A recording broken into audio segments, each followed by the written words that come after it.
Pinasinayaan sa bayan ng Maco sa Davao de Oro ang kauna-unahang hybrid battery energy storage system sa Southeast Asia na maaaring magbigay ng enerhiya sa buong Mindanao sa panahon ng emergency. Ang detalye sa ulat ni Kurt Ocon. Kauna-unahan sa buong Southeast Asia, ito ang ibinida ng isang energy provider company sa Mindanao nang pasinayaan ang isang hybrid battery energy storage system o BESS na matatagpuan sa floating platform o barge sa Maco, Davao de Oro. Ayon sa kumpanya, tinawag na hybrid dahil sa pinagsamang dalawang teknolohiya. Ito ay ang kanilang 30 taong bunker fire diesel plant at ang bagong 49 megawatt battery energy storage system.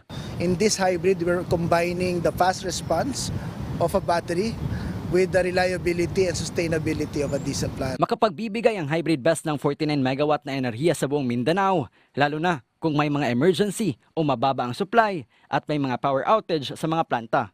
Sinuportahan ng Maco LG ang proyekto, sinigurado din nilang hindi makokompromiso ang kalikasan, lalo na ang territorial water.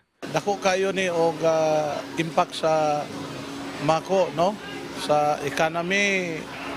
So mga tao din naka-venture sila o kung sa'y maayo nga mga investment. Malaking tulong din ang nasabing battery storage para sa paglago ng energy system ng kanilang munisipalidad. Kining pag-switch on karon, pag operational na ang 49 na hybrid megawatt, so uninterrupted.